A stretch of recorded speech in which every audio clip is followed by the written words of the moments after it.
here in the US, we actually have some pretty hefty things that are changing, and security is definitely an area that we're getting new regulation. So today's going to be a great conversation that if you haven't quite had time yet to think about the changes to what's happening right now in the US. I don't know, Tiffany, if Canada is behind us or in front of us. I'm not really sure whenever it comes to compliance, but it would be cool to hear your perspective as we're going through like what all has changed. But we definitely need to stay compliant. And so we're going to go through exactly what all that means whenever we're thinking about a specific compliance that's just been released. But for those of you who don't know me, my name is Liz Scott, and I'm happy that you are all here. I was just sharing that I camped most of the weekend, and so I just absolutely feel rejuvenated and ready for a nice February. So here we go to continue. And a lot of you know that I have a couple of different firms, and so we do consulting and talk about tech with our clients and do a lot of it of developing.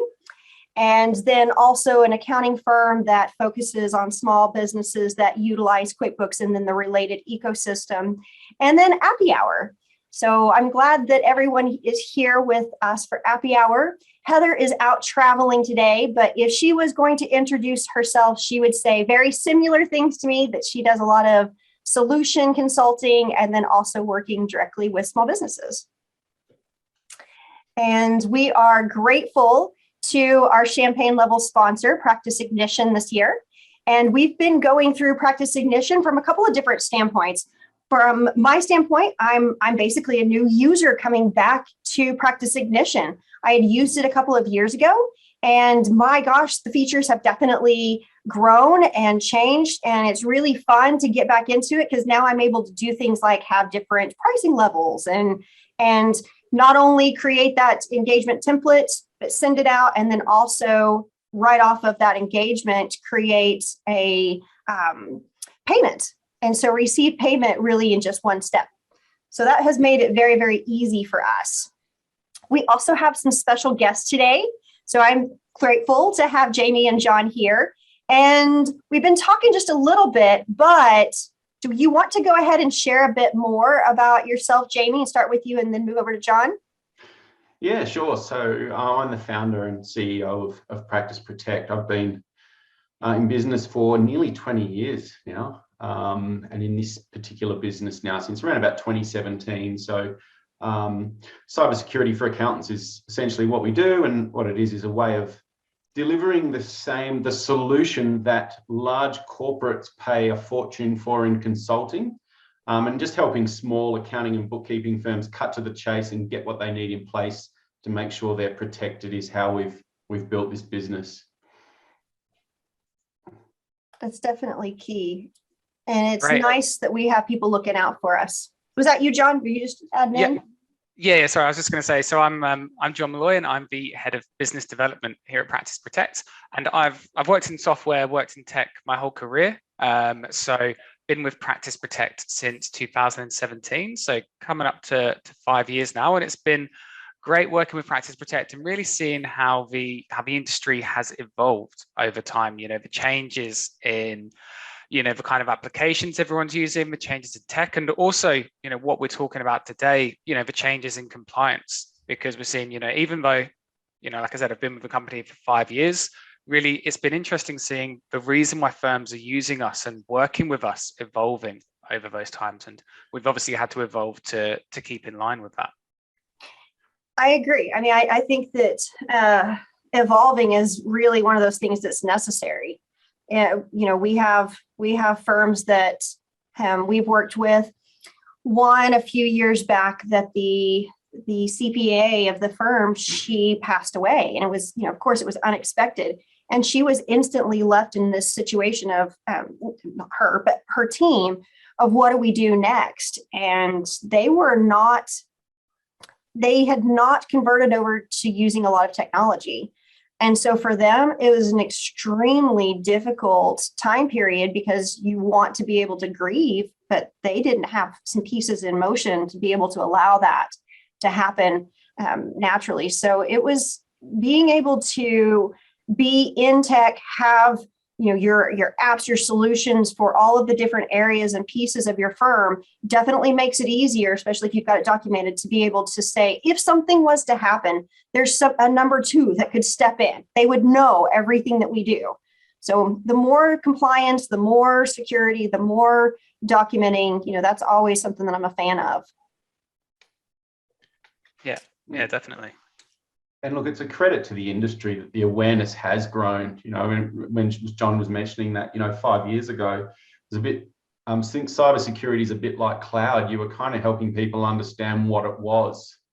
Now the industry is really rapidly taking steps and making choices to protect themselves ahead of anything happening. So it's a good reflection point. I agree with you. And it's necessary to be able to scale, to be compliant, because you don't want to have any leaky faucets. But, I think that the place that we're going to get to today is really diving into security, what's changed in 2022. And I'm always a fan that as a community, the better that we educate each other, the more that we are strong as a whole. So if we're talking to each other about what's changed, if we're talking to each other about what we're doing individually that is bettering our practices, then our industry is improved by it. So all of the best practices are something that I don't think that we should guard as secrets. I think that we should share, and the conversation is definitely a place that I enjoy. I like that conversation. It is, and you guys are very good at it. It's always a good place to come to listen to what's on the forefront, what's new, cloud. I agree. And, I'm going to say here in a second, I'm going to pass over the slides to you, John, but I think that this would be kind of a moment to be able to stop and say, for us, whenever we're thinking about security, we've been through a couple of trial and errors. And I think that, like many people, that's the best, not maybe the best way to learn. That's the way people learn. So the hard knock lives, I think that that's the part that I've been through a couple of times and skinned my knees. And it leaves you open and vulnerable whenever you don't have security practices in mind. Yeah, definitely. I guess that's, obviously why we're here and why we do what we do. So I'll share my screen, and Jamie, Liz, we can talk about that a little bit more. Can you guys see my screen okay there? Absolutely. Yep. Yeah. Looks Awesome. good. So look, just a quick about us. So I can see, there's a few familiar names in the chat there. So good to see we've got some clients on. But for those of you who haven't met with us or spoken with us or heard anything about us before, we're Practice Protect. So we're the #1 cybersecurity platform for accountants, and we're supporting over 14,000 accountants. And probably by the end of next week, that'll be 15,000. We're just about to tick over that milestone, which we're really looking forward to. What we do, and why we're here, is because cybercrime is increasing, and also the actual management of it is becoming more and more complex. Okay, so it used to be, if you went back 10, 15 years ago, firms had more of a simplistic approach to cybersecurity. They had their IT guy, they had their server, they've had all of their files just in one box. Whereas now that's completely changed. Okay, firms now have more different logins. You've got information in different areas online and on the cloud, and that's meant that a new approach has been required. Okay, so cloud accounting is far more efficient, and also it's far more secure, but only if it's managed correctly. Okay, so and that's what we try to do. We're trying to help firms manage that risk. Also, just jumping back to what we were talking about earlier, and one of the areas that we're seeing, and why we do what we do, is that when it comes to security, if you go back a few years, people weren't really talking about this. There wasn't much awareness around this, and one of the reasons for that is because people didn't want to talk about it. Okay, you don't go to a conference and you're like, hey guys, we had a breach, we lost this client data, this phishing email went out. People don't want to talk about it because it's embarrassing. But what we're seeing now is that more and more firms are starting to open up, and there's a far greater conversation around this. This has greatly been led by a lot of the compliance pieces and the work that the IRS is putting in place. Jamie, anything from yourself to add here?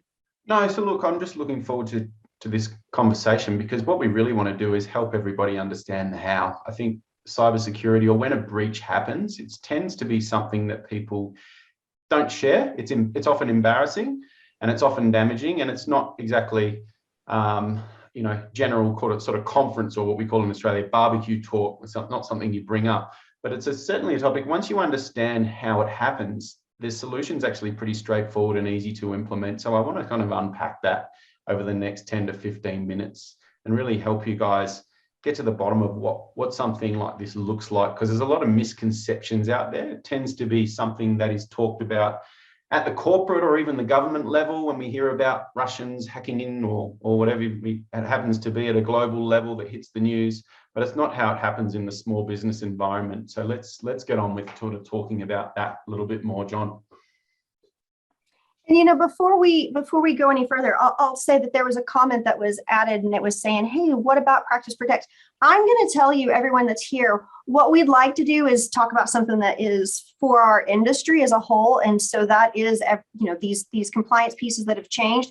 But also, good news is, yes, you're also going to get to see and hear a little bit about what is it that Practice Protect does, and how do they do it. Yeah. Cool. So I want to start the conversation with the point that it's a human issue, not an IT one. People conjure up these images of people from faraway places around the globe hacking into firewalls and hacking into servers. That isn't what bad actors, hackers, fraudsters, whatever you want to call them, are sitting there doing. They're sitting there thinking about ways to trick people into divulging legitimate access to systems. Okay, so tricking you into entering a password, or tricking you into putting something onto your machine that allows access to login information to apps. And the stats speak for themselves here.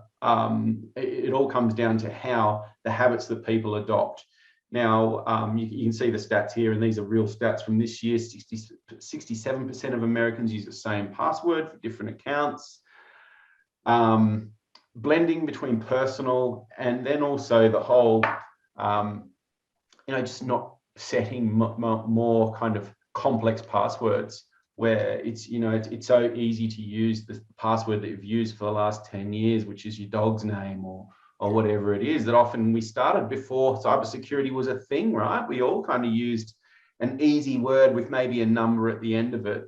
And that is what is sort of having to change now, because hackers are onto that, breaches are onto that.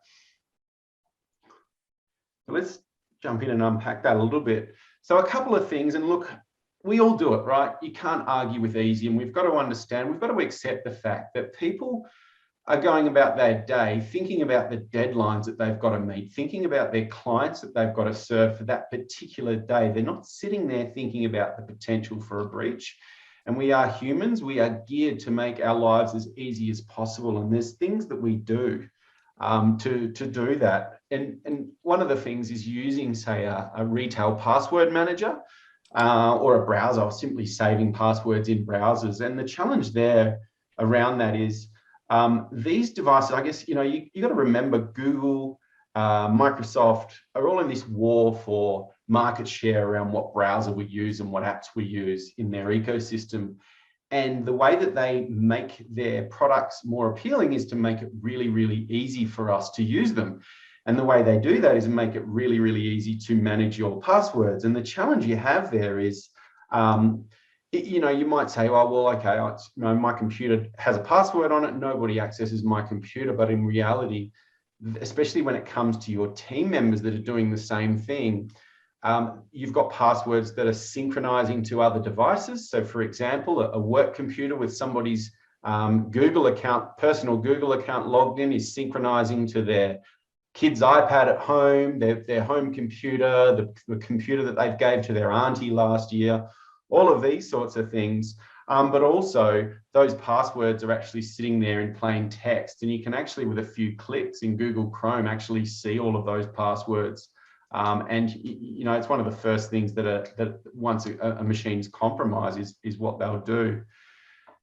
Now, also daisy chaining. So once again, we all do it. We use the same password for different things. We are involved in probably a breach response scenario where if it's either a client or not a client has had an incident and we are asked to investigate that incident.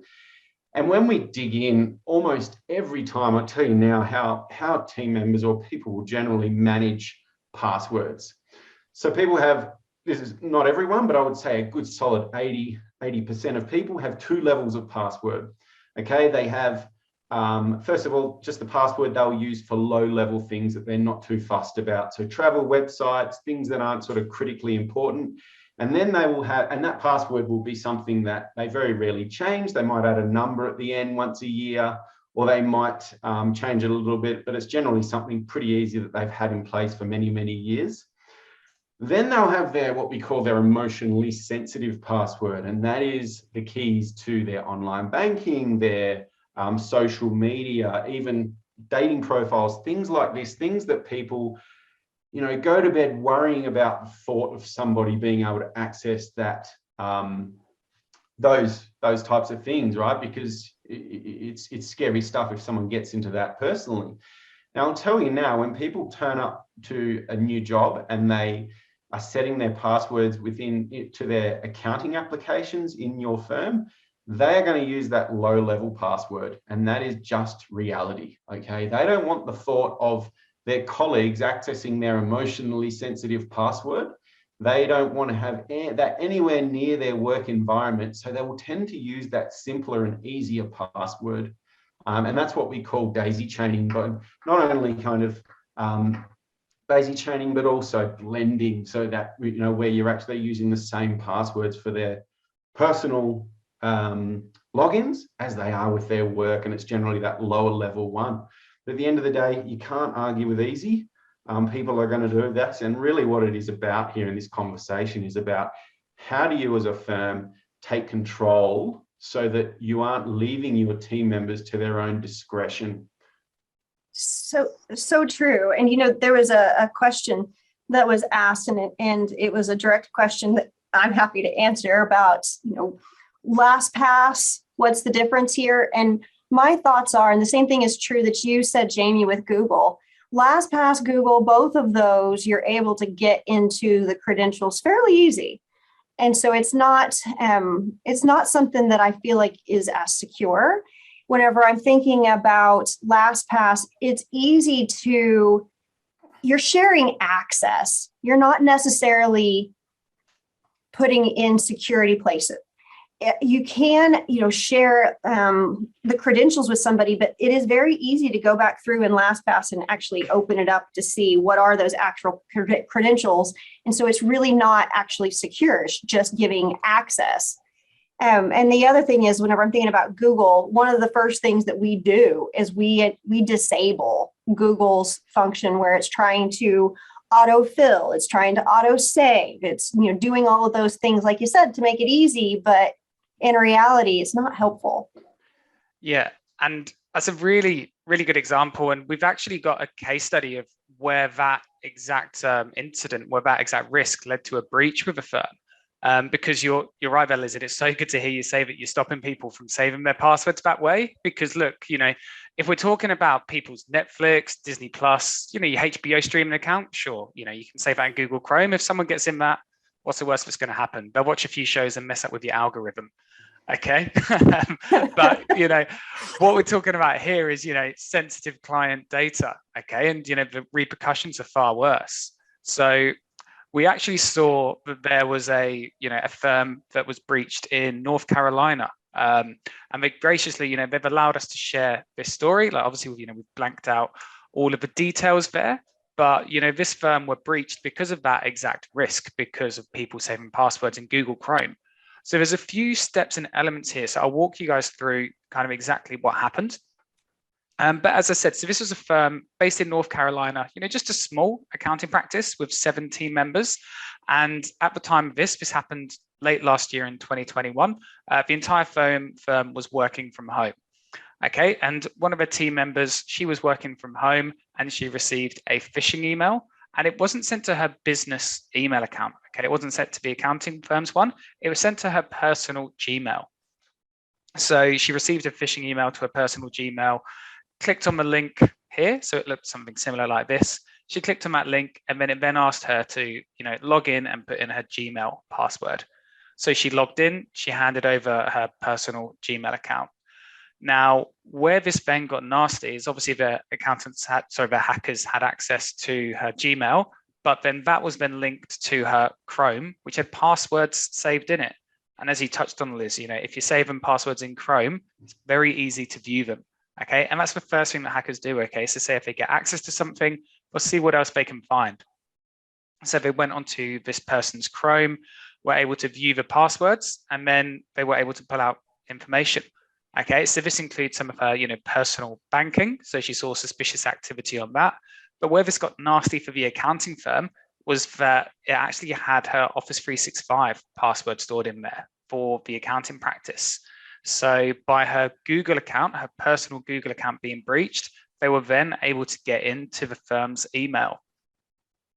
So once the hackers got access to the accounting firm's Office 365, they then sent out ransomware to all clients. Okay, and they also had the potential to access all client data, okay, including tax numbers, including all of that sensitive financial information. And really, when we spoke with the firm after this, they said that the worst impact that this had on them was, the effect with the clients. Okay, so this went out, the ransomware email got sent on a Tuesday afternoon. Instantly, that was it.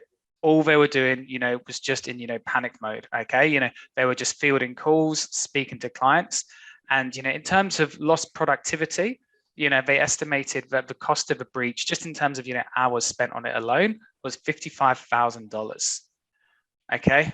Also, on top of that, there's the embarrassment factor for them. Okay, there was stress, there were late nights. They had to email all of the clients to let them know that this had happened and let them know that their data could have been accessed. And also, the partner at the firm, personally called and spoke with all of their high value clients to reassure them. Okay. And really, there was a lot involved in this. They did a lot of analysis. At the end, they then, contacted their insurers, and to kind of cap all of this off, the insurers then didn't pay out because they didn't have any policy. They didn't have any compliance documents in place.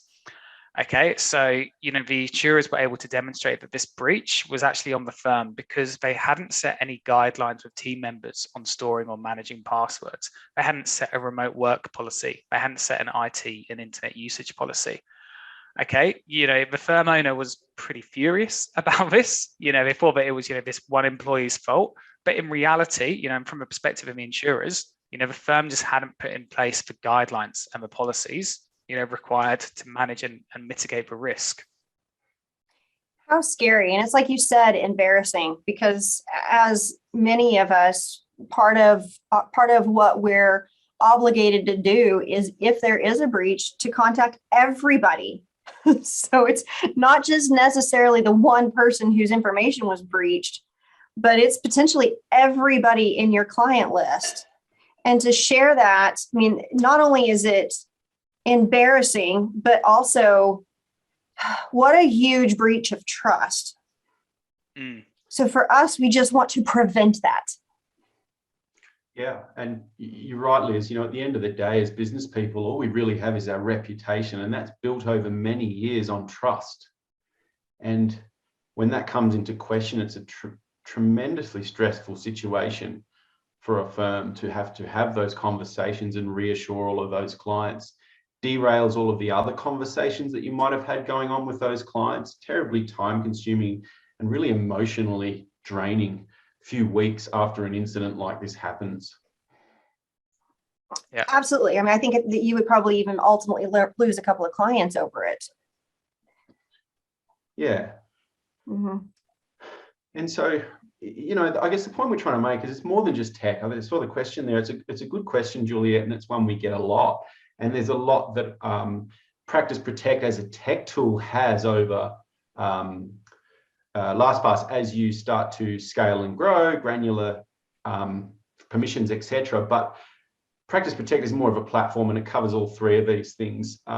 Team, we've talked about this human issue, team members, and making sure that you have the right policy and give them access to the information they need so that they understand what due process looks like and how they should be managing your client's information, and then the compliance aspect of it. And that's becoming more and more now with what the IRS is doing with the 4557 requirements.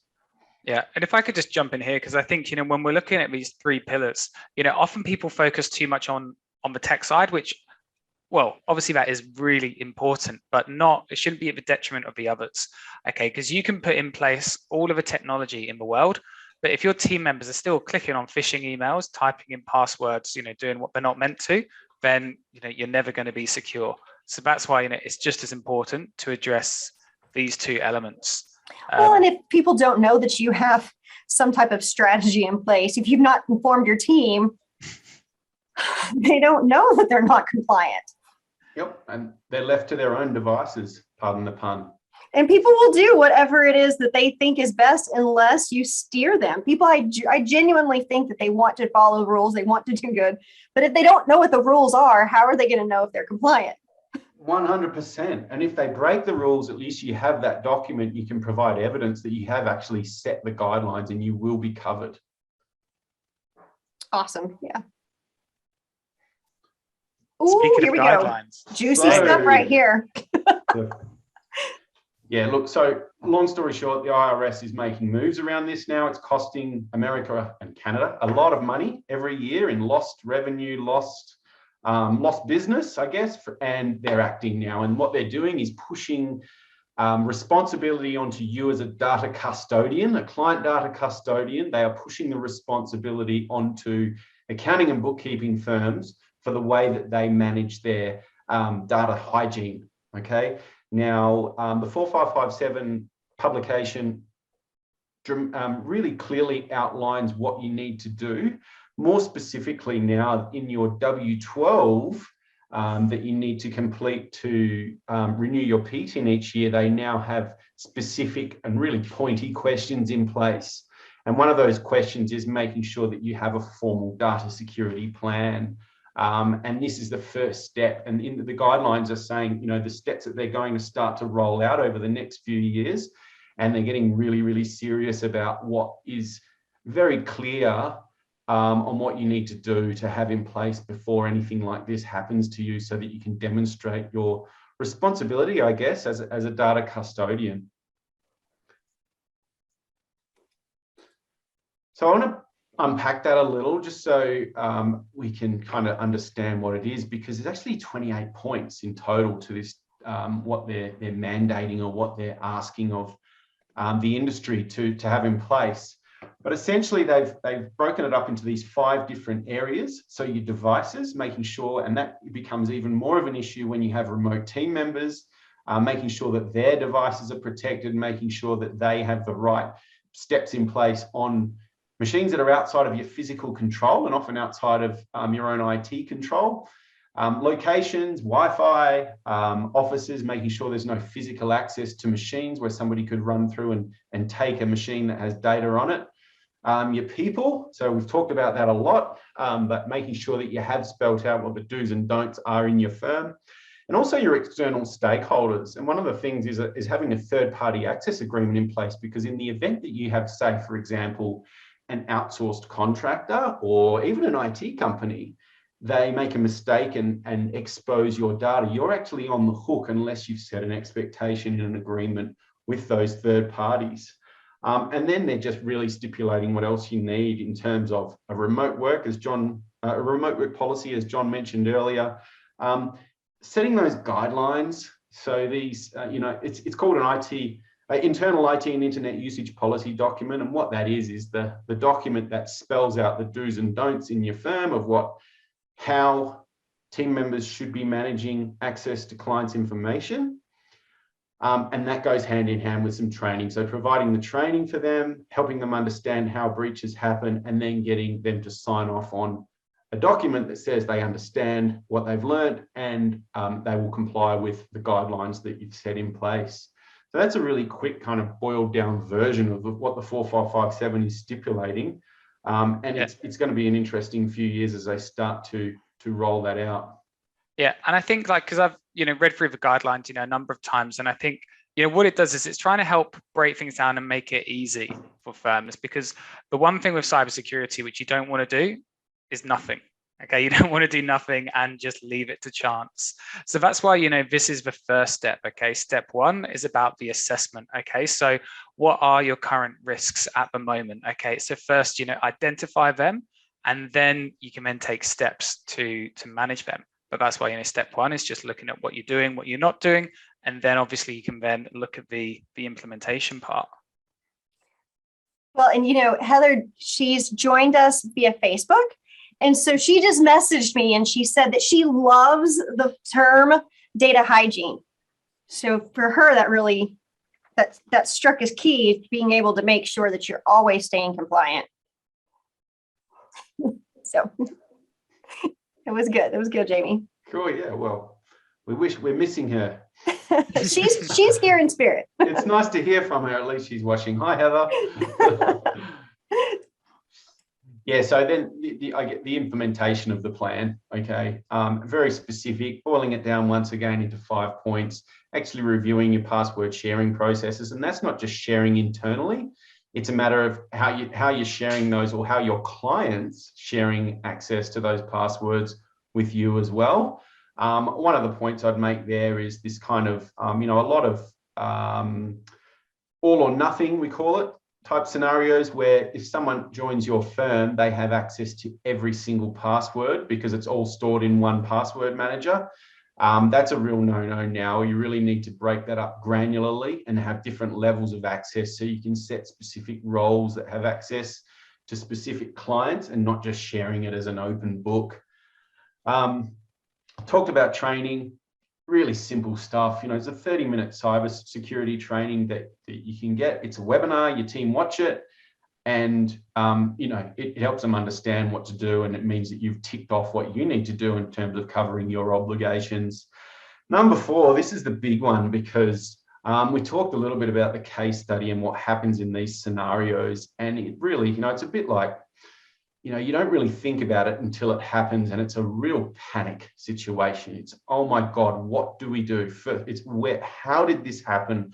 Who's responsible? All of these things start to come into play as the stress of the situation comes in, and having a plan, a clear plan, okay, this is what we do, really reduces, it doesn't eliminate the stress, but really reduces the stress when you have a plan. And this is what is being stipulated in the data security plan. Essentially what that is what you will do in the event that something happens, how you'll find out what happened, and how you will remediate the breach and make sure that your systems are secure as rapidly as possible, and how you will go about covering off your legal obligations, which is one of those things, is actually notifying your team members. And unfortunately, it's got to be done annually. You've got to appoint that data security officer, not the most glamorous role within an accounting and bookkeeping firm, but that person's responsibility is essentially being the owner of this process, making sure your firm's got their ducks in a row in terms of having these precautions in place. And there needs to be an annual review process as the 4557 guidelines start to evolve. And I would say having this outlined in these, steps or areas of focus, it breaks it down in a way that you're like, okay, I get the need for being able to share with the team what our policy is, but then you were saying also steps to take in the event of a breach. So having that course of action, it allows you to be able to take action right away if something is to happen, instead of waiting for it to happen and then saying, I don't know what to do next. And you're also emotional at that time. So the more prepared, the better. Yeah, definitely. And like one thing which we do provide to all firms, we're not just here, posing problems and questions. We do want to help provide some solutions. So, to help firms, for all of our clients, like we provide a data security plan, as standard as part of the Practice Protect package. But, for all firms available, I've just dropped the link to this in the chat.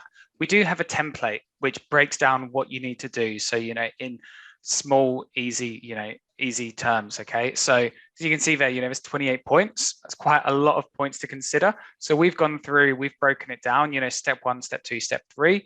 You can use that guideline there. So I've dropped a link to it in the chat. For anyone that's online on Facebook, you can see it online there. practiceprotect.com/data security plan. You can go download our template and then put the steps in place today to ensure compliance for your firm. This is a great resource, and I see it right there in chat, and so I went and followed, and this is something that you download, and then you have your own really nice template. Yeah. Yep. Yeah. Thank you for sharing that. Yeah, no worries. Well, conscious of time, so what we wanted to talk about as well, and I know we've had a few questions around this. So I think Juliet was asking earlier, what we do, some of the differences between us and other competitors. So I'll touch on Practice Protect and what we do and how we help firms in this area. But Practice Protect, as Jamie said, we're not there's different elements to what we do. So we like to think of ourselves, as a complete cybersecurity platform. And what we've done is we've broken our offering down into 4 different hubs. Okay, so to start off with, and what I'll show you first is we've got our security hub and the access hub. So this is where Practice Protect, you're able to store your passwords and you're able to delegate and manage team member access. Okay, so in here, you can set up really granular policies, locking team members down to locations, so specific office locations, devices, and you can be as granular as time. Okay, so saying they can only log in between 9 and 5 p.m. Okay, all of that completely customizable on a team member basis. There's a lot more security features as well, which I can show you in a second. And then on top of that, as we looked at earlier, when we're talking about the pillars of security, it's not just for tech. Okay, you also need to manage for human risk. You need to manage for compliance. And that's why we've got these 2 middle hubs, for compliance and the advisory hub, to help manage this risk for firms.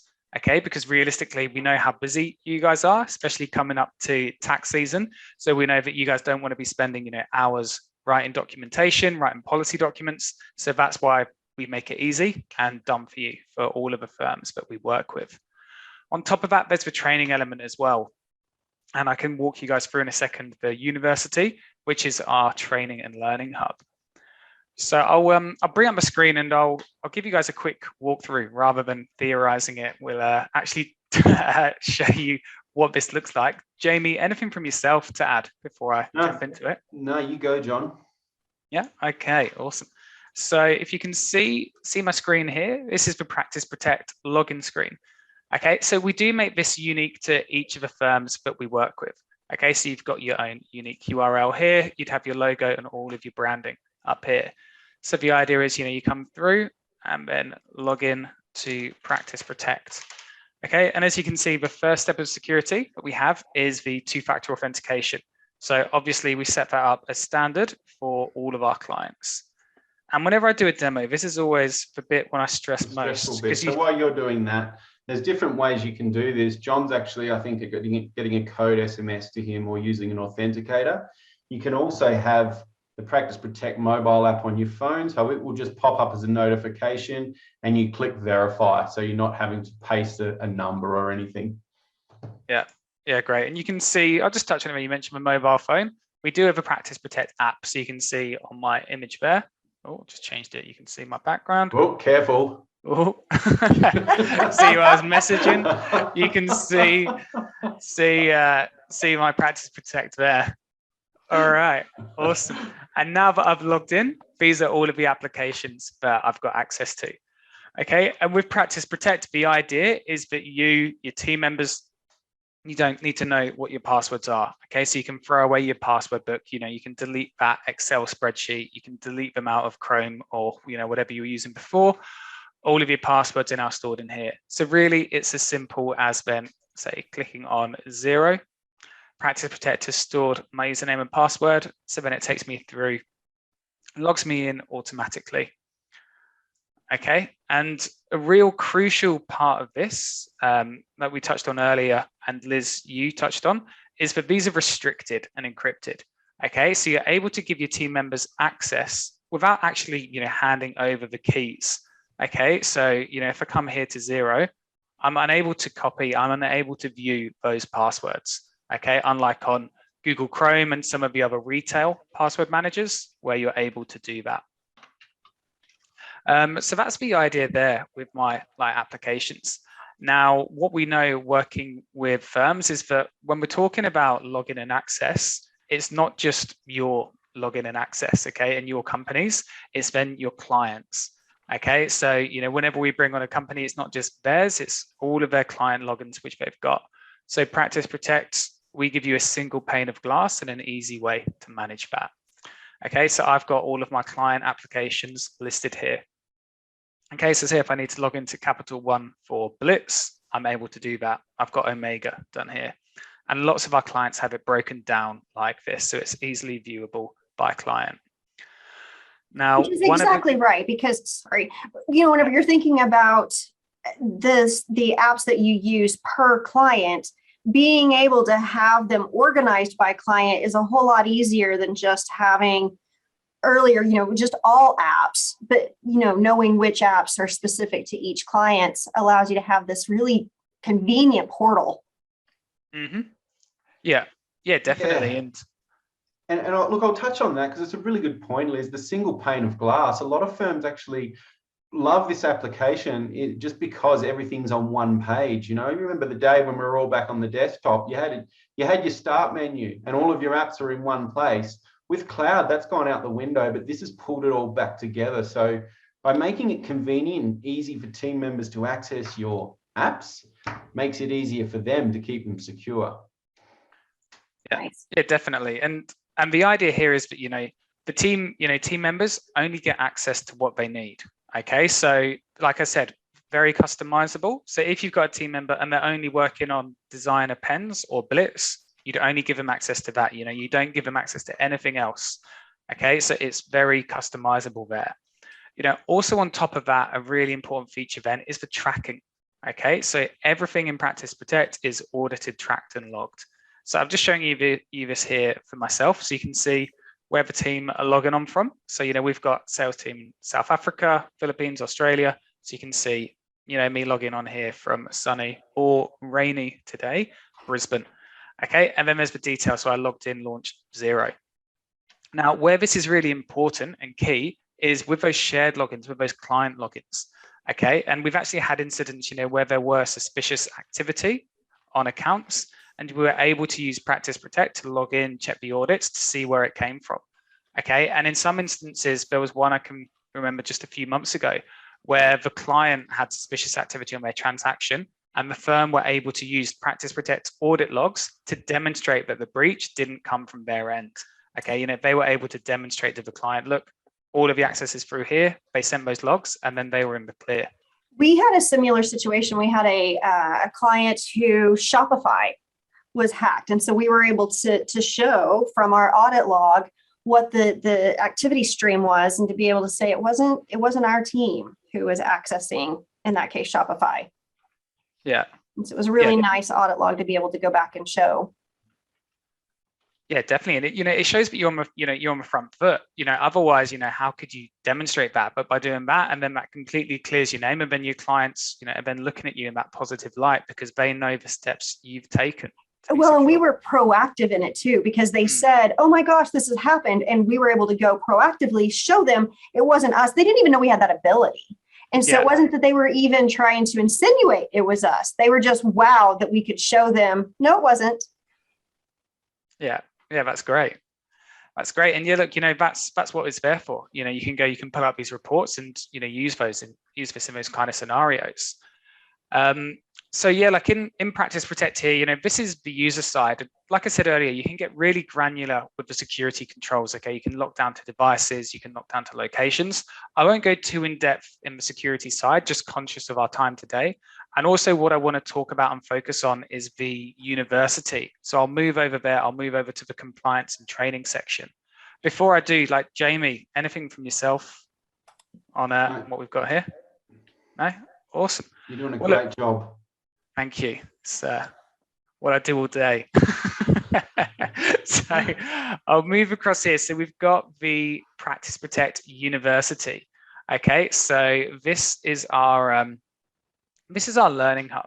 Okay, as I said, when it comes to security, tech, team, and compliance, and this helps our clients with the team and compliance area.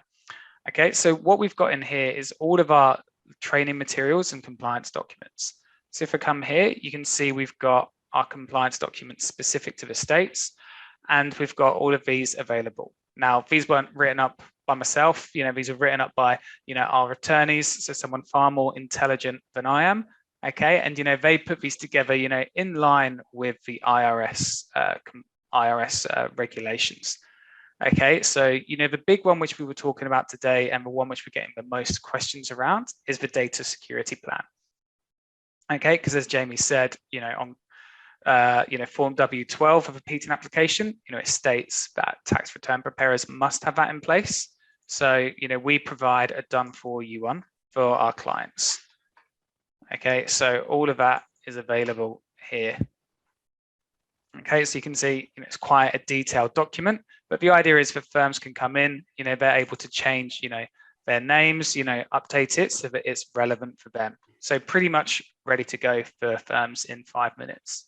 And I think it's worth noting, John, that we update that quite regularly. There's a new release coming in. I think we've got the first draft for review. That'll be up within 2 weeks, because this is evolving pretty quickly, and it's not just a once-off thing. Mm-hmm. Yeah, definitely. And I'm conscious that we were talking about our Canadian cousins at the start of the call. So at the moment, these documents, they are more written with the US in mind. We are working on getting a policy document specific to Canada as well. That's one of the next pieces which we're going to be launching. As Jamie said, we're always updating this. Yeah, awesome. And then look, on top of that, we've got the compliance piece, but we also provide training. Okay, so we've got our training webinars available on demand for your team. Okay, so we touched on remote work earlier. Okay, so if you're not sick enough of my voice already after today's webinar, you can come, and there's some training videos which I've recorded for all of our clients in here. So this one was focusing on remote work. We've also got one here focusing on mobile devices. So we're really trying to cover it off so that you as a firm owner, you don't need to worry about cybersecurity training. Make this available to your team, and then they can come in and do it on demand when it's convenient for them. Great. And another area where we help, I'll just highlight, is, it's all well and good putting this in place, but also what you then want to do is communicate it to your clients. Okay, so we've got a client trust pack, which we make available to all of our clients, which really then communicates the steps that you've taken in place to secure your firm. So it's like Liz touched on earlier, being proactive. Okay, so in here we've got some, email wording about Practice Protect. We've got a section, which you can use to put on your website so that you can communicate the steps you've taken to secure their data. We've also got suggested wording which you can add into your engagement letter, saying how you've taken steps to secure their data and what they are. And we're seeing lots of firms have been using this to position themselves against other firms in the area who may not have implemented the same security practices. Well, and again, having templates like this to be able to pull from is fantastic. So resources to come and look at as we know things are changing and we want to be ahead of the curve. These are great. The university has got just a lot in it. Yeah, it's something we've been working on for a long time, and as Jamie said, we're constantly updating it. So we can see here, you've got announcements at the top. So for our clients, they can come in and they can see, what our new training materials are. Yeah, and I think it's not only about getting all of this in order, it's about about demonstrating it, because so many firms don't. So when you're able to use that client trust pack and actually show prospects and clients what you're doing, it creates a real point of difference, because cybersecurity is a bit of an unspoken question at the moment. People are seeing all of these reports and hearing all of these stories about the damage that happens to small business.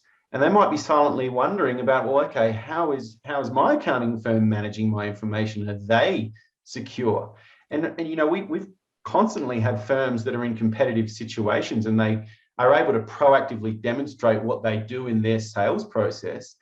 And then that puts a question in the prospect's mind on going to the competitors and going, well, what are you doing?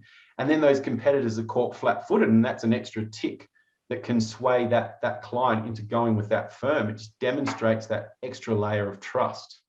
I agree with you. And I think that also as practitioners, the more that we share with each other what we're doing, I really feel like as an industry as a whole, we're bettering our industry if we're all, sharing what our standards are.